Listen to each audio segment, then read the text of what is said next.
There are big games, there are local derbies, and there are Clásicos, but only one of them makes the world of football stop and watch. Real Madrid versus FC Barcelona, El Clásico. This is the rivalry between Spain's two biggest clubs from Spain's two biggest cities. Madrid, the capital in the middle of the country, Barcelona, by the sea, capital to a region with a very strong sense of identity and language of their own. As is often the case with big rivalries, this one goes beyond football and concerns socio-cultural and political differences. But even when discussed strictly in terms of football, Madrid and Barcelona have developed two very different approaches over the years, without which the modern era of the rivalry couldn't be understood. Madrid is about greatness and fighting until the end. Barcelona is about observing a particular playing style and producing homegrown talent. Ahead of each edition of El Clásico, there was always a palpable feeling of anticipation, with extensive media coverage and great expectation from the fans.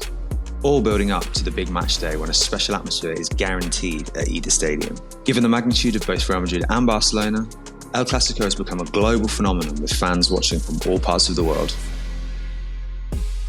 There was one particular controversy that speeded up the rivalry. Things had already been tense right from their first meetings at the start of the 20th century, but the arrival of one player in the 1950s took it to a whole nother level.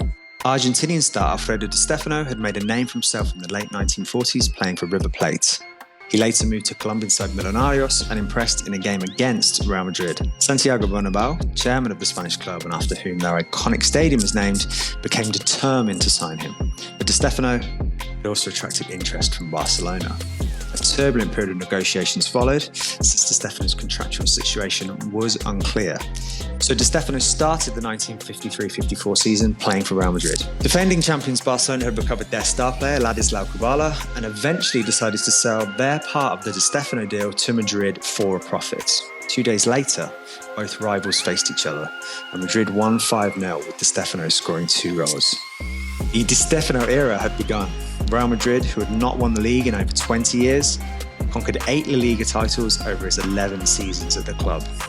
But it wasn't just domestic success. With Di Stefano, Madrid became the flagship of Spanish football abroad, winning the first 5 editions of the European Cup. A key moment for Barcelona was the arrival of Dutch influence. In 1971, Rinus Michels, mastermind of the exciting total football style that shook the world, became their new manager. He was followed in 1973 by Johan Cruyff, who he had already coached in the Netherlands at Ajax. Together they led Barcelona to their first league title in 14 years.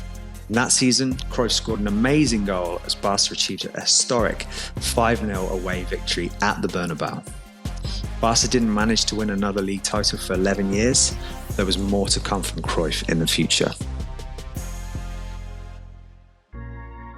These days, Barcelona is the club more often associated with producing young talents that break into the first team. But in the 1980s, Real Madrid assembled a legendary side with 5 academy graduates. They were called the Quinta del Buitre in reference to the best-known player of this group, striker Emilio Butragueño. Together, they broke a 6-year drought and won 5 consecutive league titles, playing thrilling attacking football. In the 1990s, Cruyff returned to Barcelona as a manager and established his possession-based positional football philosophy. Cruyff's creation was so successful that it was nicknamed the Dream Team after the US men's basketball team that impressed at the 1992 Olympics held in Barcelona. Under Cruyff, Barcelona won their first European Cup as well as 4 consecutive league titles. During that 4th campaign, they achieved a 5-0 win against Real Madrid. 1 year later, Madrid would take revenge. Managed by the Argentinian Jorge Valdano, they beat Barca 5-0 and ended up winning the league. Over the years, several players have been at both Real Madrid and Barcelona. There was iconic goalkeeper Ricardo Zamora in the 1920s and 30s, German midfielder Bernd Schuster in the 80s, Danish playmaker Michael Laudrup in the 90s, former Barca from Spain manager Luis Enrique, Cameroonian goalscorer Samuel Eto'o, and legendary Brazilian striker Ronaldo all played for both clubs in the late 90s and early 2000s. These are some of the most famous examples, but none of them caused such a hostile reaction after changing clubs as Luis Figo. The Portuguese player was the protagonist of a controversial move from Barcelona to Real Madrid in the year 2000, becoming the first signing of Florentino Perez's Galacticos era. He was immediately seen as a traitor for Barcelona fans and wasn't well received when he returned to the Camp Nou. Whenever Figo went to take a corner, objects were thrown at him from the stands, including, famously, a pig's head. There have also been moments when the appreciation for the game has stood above the rivalry. In 2005, Ronaldinho had an unforgettable night as Barcelona won 3-0 away at the Bernabeu. After scoring 2 incredible goals, the magical Brazilian received a standing ovation from the home fans.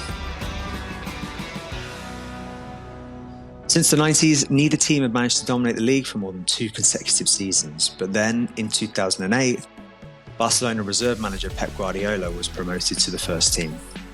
A midfielder during his playing days, Guardiola had come through the youth ranks at Barca and became an important member of Cruyff's dream team.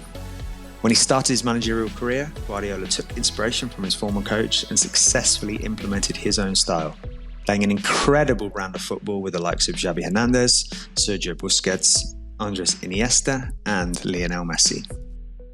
Guardiola's Barca dominated in Spain and Europe, winning 14 trophies in 4 years, including 3 consecutive leagues and 2 Champions League titles. In the process, they achieved memorable victories against Real Madrid, such as a 6-2 at the Bernabeu in 2009 and a 5-0 win at home in 2010. How did Real Madrid react to the rise of Guardiola's Barca? In 2010, they appointed Jose Mourinho. Following successful spells at Porto and Chelsea, he had just made history at Inter Milan. The Portuguese manager, known as the Special One, led the Italian team to a treble, having knocked out Guardiola's Barca in the Champions League semi-finals. With the arrival of Mourinho, the Clásicos became increasingly more tense on and off the pitch. They reached a boiling point during the 7 meetings that they had in 2011 across all competitions. Mourinho's Madrid won the 2011 Copa del Rey against Barcelona. Then Guardiola's Barca knocked Real Madrid out in the Champions League semi-finals, as well as defeating them in the Spanish Super Cup, the League, and the Copa del Rey the following season.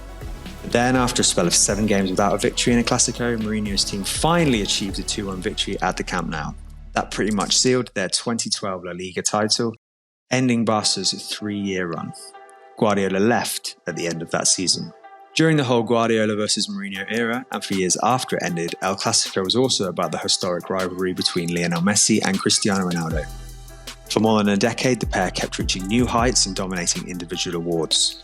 In the 2010-11 season, Ronaldo broke a Liga record, scoring 40 goals.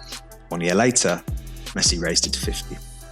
Both continued to consistently reach impressive figures, and the spotlight was on them every time they met at a Clásico. By the time they left, Ronaldo in 2018, Messi in 2021, they'd both climbed to the top of the all-time Clásico goal-scoring charts.